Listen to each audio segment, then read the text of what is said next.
Hello, my friends. My name is Adam, and I'm on a quest to become the most prolific reviewer of all time. Welcome to my channel, The Leverton Review.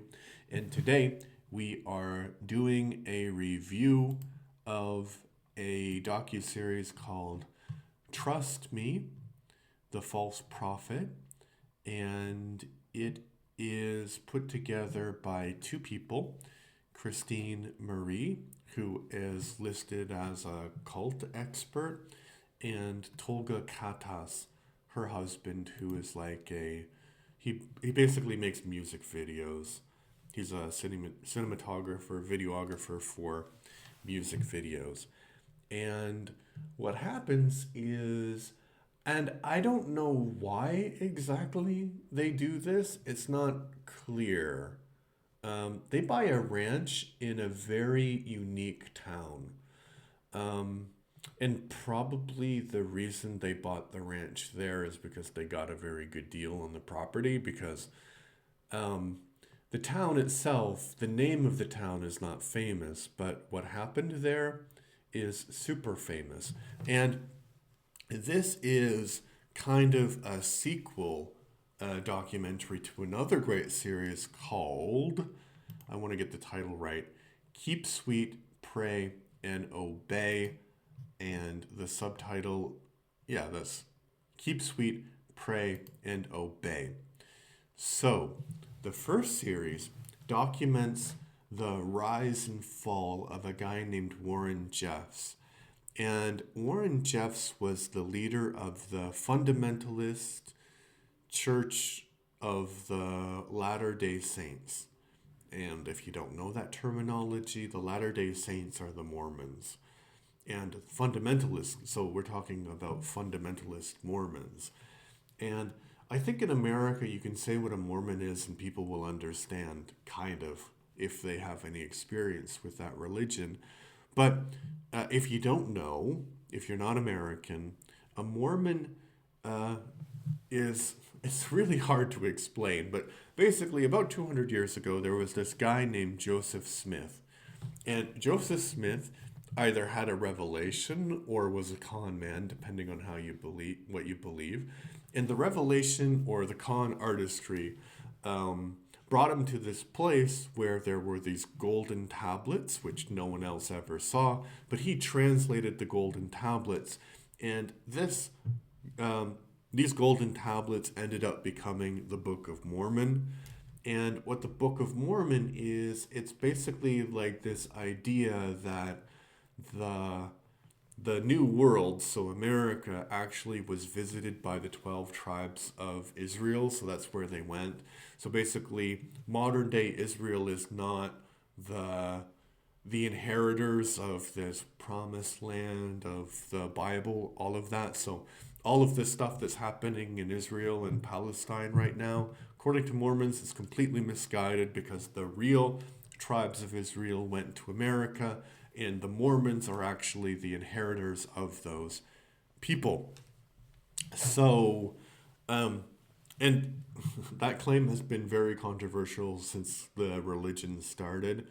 And basically, Joseph Smith saw himself as kind of like a Mohammed figure, that he would create this religion and it would like conquer America. Um, and they went to a town called Nauvoo in Illinois, I believe it is, and they took control of the town. And there was conflict between the original settlers and the Mormons. And I don't know exactly the details, but the end result is that Joseph Smith, the first prophet of the Mormon religion, uh, he was assassinated, and then the Mormons fled that town with their next leader called Brigham Young, and they went to Salt Lake City and they set up their activities in Salt Lake City, and that's another big topic because they had a lot of conflict with the locals and natives and stuff.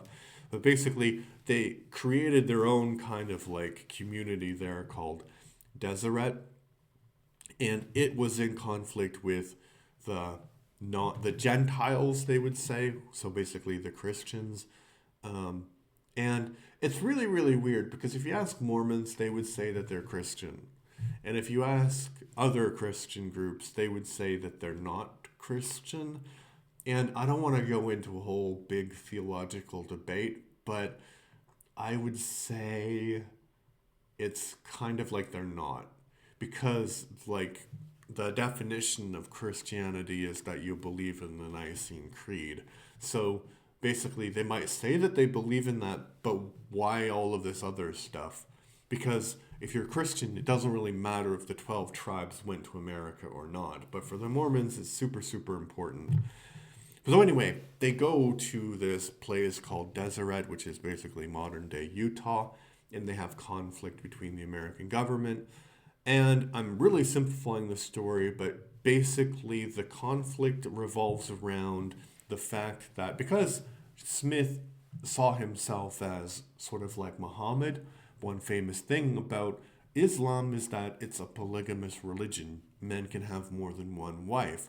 So that was the thing that Joseph Smith, he took a lot of wives, and Brigham Young, he took a lot of wives, and that was like very, very normal. So this new Mormon religion was a polygamous religion, and that brought it into conflict with the United States government because there was like some discussion about making Deseret, making Utah a state, and they were like, we can't make you a state if you believe in polygamy because that's clearly against what we believe in. And so then, and again, I'm simplifying the story a lot, the Mormons decided that they were going to get rid of polygamy so that they could become a state. So they got rid of polygamy, they became a state, and like the prophet at that time, I don't know who it was, I don't remember, or I don't know, but the prophet at that time said something like, you will not be, you won't belong to this. So basically, he got a revelation saying that polygamy was bad, right? And then a lot of other Mormons, a sizable minority at the time, were like, what do you mean polygamy is bad? That's one of the fundamental things about our religion. So they went off into the wilderness and they founded their own sort of like fundamentalist offshoots of Mormonism, like the Fundamentalist Church of the Latter-day Saints that Warren Jeffs basically inherited many, many years later. So, but the thing about polygamy, unfortunately, is that you have one man, and then he can have like a lot of women. And in a smaller community, it's kind of like a status thing. The more wives you have, the more respected you are. But there is only a small, like, so basically I think in any population the number of women is 52%, right? So at least 48% men. So it's not like there's a huge amount of women out there to be married. So unfortunately what happens in a lot of these fundamentalist Mormon communities is that they have this philosophy that marrying a child is not a problem, right? Because at the time, lots of children would die in childbirth, and I don't think that's connected, but basically there's not enough women to make polygamy work in these isolated communities, so they end up abusing children. That's the conclusion. And that's exactly what happened to Warren Jeffs. So Warren Jeffs, he and the Keep Sweet, Pray and Obey docu-series is all about his downfall because basically he's abusing children, he marries children, and he gets arrested and put into prison. So this is when this docu-series that I'm actually reviewing, oh, my button's undone. This docu-series that I'm actually reviewing comes into play. So these two people, Christine Marie and her husband, Tolga Katas, they moved to this little town where Warren Jeffs lived with all of his wives. And so they move to the town and they start to kind of like integrate with the community. And what's happening is that Warren Jeffs owns all of this property. The church owns all of this property. So you have all of these families who are living in these homes that they don't actually technically own. And the government comes along and says, hey, if you want to live here, you have to renounce Warren Jeffs, which is a really weird thing to say if you're in a cult. Like, hey, if you want to, you're a cult member.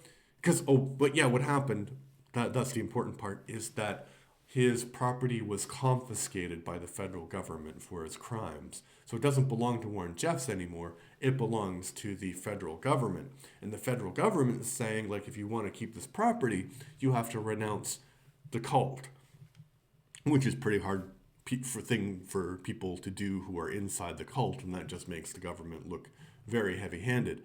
So Christine Marie gets this idea of making a documentary to try and help these people because she feels like this is really heavy-handed that the government is doing this. And because she's making this documentary, she makes like a lot of friends in this local community, even though she's an outsider. And this guy comes to her whose name is Sam Bateman, and he says he's also lost his house and, you know, he's got divorced, and can she help him? And she's like, yes, I can help you. So she's trying to like help all of these people. And then as this is happening, Sam Bateman gets more and more powerful in this community among some people, and among other people, he's considered this pariah because Warren Jeffs is in prison and he is like the dear leader of their cult. And for a long time, he was in contact with them. He was telling them what to do and all of this stuff. And but eventually, because Warren Jeffs is an old man in prison, this kind of like stopped after a while. But one of the last things that he said was, you can't have sex anymore. You can't get married anymore. And the people in the cult were like, isn't that the point of marriage? Which they had been taught. The point of marriage is to give birth to as many babies as you can, and etc. But then suddenly they're told you can't do that anymore. Not just outside of marriage, but like completely. Not inside marriage, no children, no more children for us until I get out of prison. Because Warren Jeffs is a sociopath, basically, kind of like a sociopathic guy. So then he says that, and then everybody in this community stops having babies. And there's a like really moving shot where they take Christine to the place where they put all of the cribs because they're not going to have babies anymore. And it's just full of like 200 baby cribs in this barn or something. So that caused a lot of pressure inside this community. And Sam Bateman, conveniently, he comes up with this idea saying that Jeffs has died in prison. And I don't know if he's really alive right now or not. It doesn't really matter. He's going to die in prison anyway. But Bateman, around the year 2002, 2001, says that Jeffs has died and that, you know, he has gotten the seal of prophecy and he is the new prophet. And guess what, guys? You can have babies again. You can get married. And everybody's like, yeah. Well, not everybody. A lot of people are like, yeah. And they're all in on getting married and having babies again. So Bateman kind of gets about 3 men to follow him, and all of their wives and all of their children. And he says basically that you can have so as a reward for me being the prophet, I'm going to marry your wives. You're going to divorce your wives. I'm going to be married to your wife because, as I said a while ago, in this community, the more wives you have, the more prestigious you are, the more powerful you are. So he basically started from being divorced with 0 wives to having like 30, 50 wives, something like that. And the reason there were so many is because these three guys had a bunch of wives and they had a bunch of children. And so all of these people are getting married to him. And it's really, really creepy and stuff. But the weird thing and the good thing about this documentary that I'm just telling you 15 minutes into my review is that the documentary makers, so basically, so in Keep Sweet, Pray and Obey, you have all of the events that I mentioned in the beginning from the outside. And then you have people who left the cult talking about it, but it's all from an outside perspective. But this, because of what is going to happen in a moment, what I'm going to tell you in a moment, this documentary takes place completely in the middle of this situation, in the middle of an undercover investigation into Sam Bateman and Sam Bateman's crimes. Because what happens is that Sam Bateman, as I said before, they're making this documentary to support these people who are getting evicted from their homes by the federal government. So Sam Bateman tries to hijack the documentary and make it about him and how he's this new prophet and how the whole world should bow down for him because he's this new prophet. So they kind of go along with that because one of the first, maybe not first things, but they're talking for a few months, and then Sam Bateman confesses that he is married to some children, and he forced these children to have sexual relations with some of his followers as kind of like a test that God was testing him or whatever. And this confession is caught on camera. Like the lady records it, Sarah Tippus, she records it. And so she is shocked because she had escaped kind of an abusive cult herself. So she goes to the local police, who are very incompetent. It just seems to be this one guy. And she's like, look, I have evidence that he is abusing children. Are you going to do anything about it? And they're like, no, no, no, no. We need more evidence. Which is really, really weird for two reasons. One, as I said, this location is where the Warren Jeffs situation happened. It's the same community. So you would think that the federal government would be very aware and would take, would keep track of these people to see what they're doing. But they did not. And so the police are not very interested, like, oh yeah, it's completely normal, but you need more proof. So instead of the police doing an investigation, this woman starts to do an investigation. She gets deeper and deeper involved in this community, and she like records everything, and she goes to the police in like 6 months after, and she's like, why don't you do anything? And the police are like, so basically she asks, why don't we contact the FBI? And the police are like, well, to contact the FBI, you need crimes that happen across state lines. And she's like, you idiot. She doesn't say this, but she's thinking this. This town is on the border between two states. It's like literally one of those towns where the border goes through the town. So any activity you do in this town is between two states. So the FBI should have been notified from the very beginning. And then the police officer's like, oh, okay. And it's weird because he gets interviewed for this documentary and he doesn't seem to be aware that he does anything wrong. So anyway, the FBI get involved. And eventually, because Sam Bateman is an idiot, he does get charged with crimes and he gets put away for a very long time. But not only Sam Bateman, I think his men followers go to prison as well, but also a lot of his wives. And this was avoidable, actually, because what happens in the initial raid to take Sam down, Child Protective Services is contacted.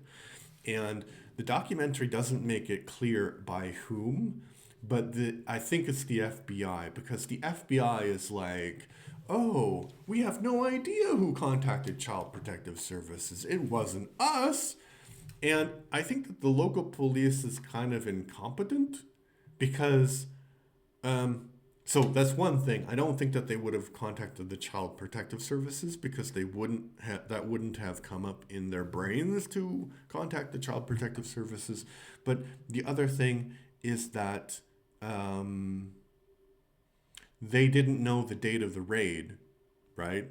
The FBI did. So clearly, the FBI and the Child Protective Services were working together.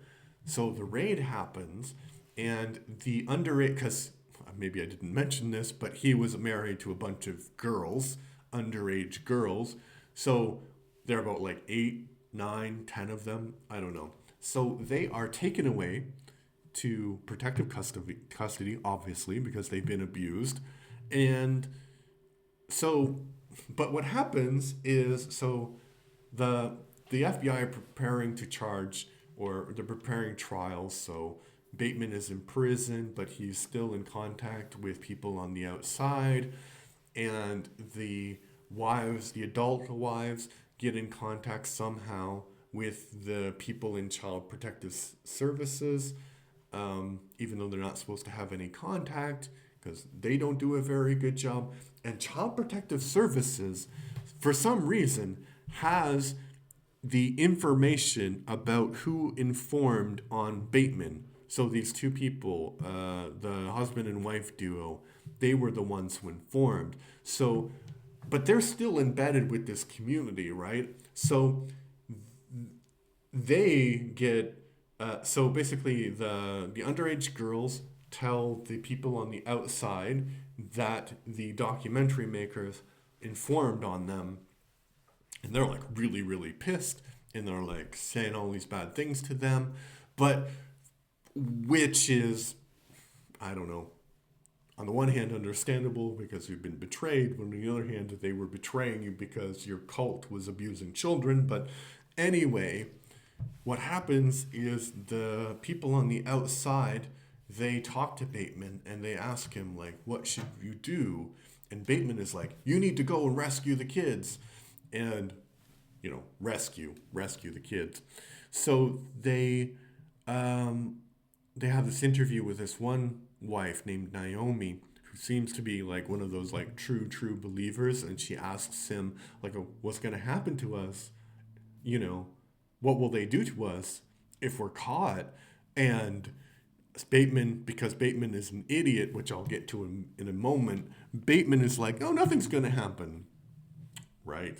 Nothing will happen. So basically, they launch this plan to rescue the kidnapped girls from protective custody. So they do, and they take the girls on a long trip. They cross some state lines, but this is trafficking basically. This is like the classic definition of trafficking, because you are kidnapping children because you want to. And I don't know what they were going to do, because Bateman is clearly not getting out of prison at this moment. But the reason they kidnapped the kids is to return them to Bateman. So those wives, about 8 of them, get lengthy prison service sentences because of this, right? And the Naomi person that I mentioned, she kind of gets less time in prison because she didn't know where the girls were being taken. She was just kind of like the communicator, I guess, which is lucky for her, kind of. And she's been interviewed later in the docu-series about how she kind of regrets the whole thing, and she is kind of brainwashed. So, 2 more final thoughts. I know I've been talking a lot about this because it's really, really interesting and really, really fascinating. So, my final thought, I've mentioned a few times that Bateman is an idiot, and really, really, he is an idiot. I think, like a lot of times, these sort of charismatic cult leaders are Machiavellian. And you think about somebody like L. Ron Hubbard, so he was able to kind of plan and do things he had like evil plans, right? And Bateman, I'm not saying he wasn't malicious and evil. Yes, he was, but he doesn't have the intelligence to pull any plot together because he, when they're making this documentary before everything goes down, they make a music video, and the music video is to kind of convince the Queen of England that she should leave her position and become the wife of Samuel Bateman. And this was when the Queen of England was still alive and a very elderly lady.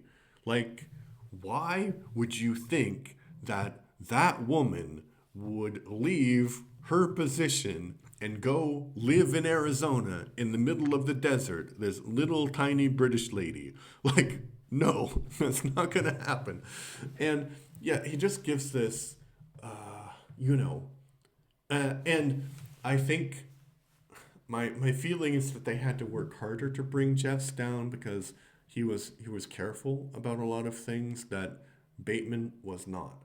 The only thing that Bateman was careful about is that he didn't have any pictures of him with his teenage or his underage wives. I don't even think they were teenagers, some of them.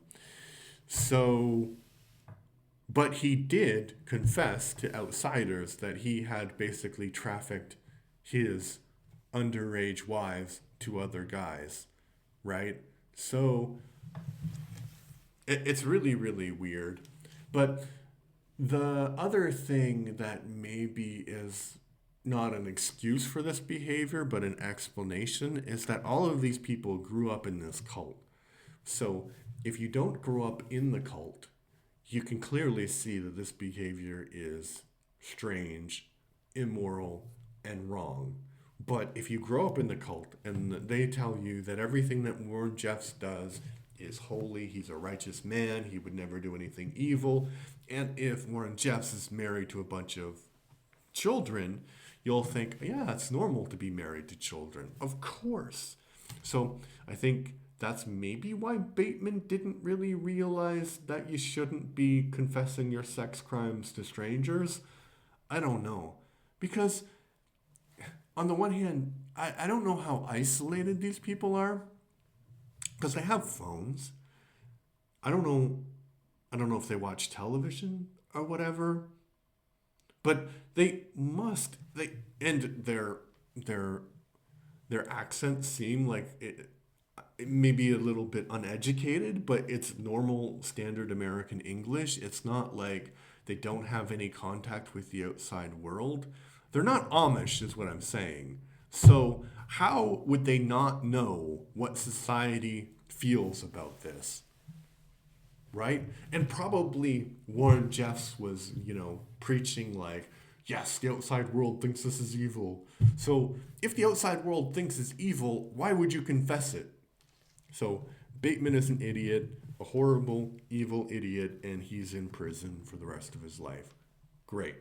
So the other thing that I wanted to say is the great thing, as I mentioned about this documentary, is that it's inside. It's about what's happening as it unfolds, right?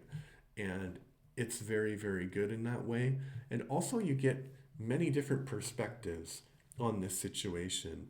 Because one thing I didn't mention yet in my very long review is that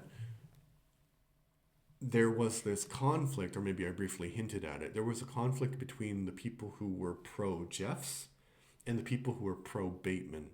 Because the people who were pro Jeffs, they still believed in the ideology of Jeffs, but Jeffs had said, don't have sex. So they were like, no, we're not going to have sex because Jeffs is our prophet. And this other guy comes along and says he's the prophet, and they didn't believe him, mostly. It was only this group of like 3 guys and their families who believed him. So you have like this weird situation where you have a community being like a community that was founded as a cult, kind of like fracturing, and many people are leaving the cult because the cult leader is in prison. But then you have like these true believers who still believe in the cult. And then among those people, you have people who are like, no, no, we can have sex because this is the new prophet. And then you have all of this conflict between people who are still in the cult, people who are in the new cult, people who left the old cult, people who left the new cult, and it's all in this tiny, tiny, tiny, tiny, tiny, tiny, tiny little town in the middle of the desert. So it's really, really interesting because it shows you just because you get rid of the leader doesn't mean that you get rid of the cult, especially when the the foundations of that cult are kind of, I mean, it's a new religion by the standards of humanity, but it's a religion that's been around 3 or 4 or 5 generations. So for people, Mormonism is like an established religion. So it's not like somebody made a cult where they said that they were the Messiah. I mean, they did, but like they kind of like colored it in this clothing of we are Mormons, basically. So I think it's very, very fascinating.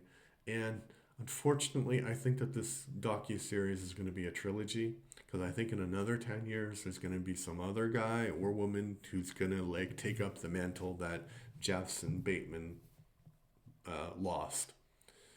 So we'll see. I hope not, but that's probably what's going to happen. All right, if you have thoughts about Mormonism, if my very simplistic explanation of the history of Mormonism is wrong, please leave a comment to clarify things.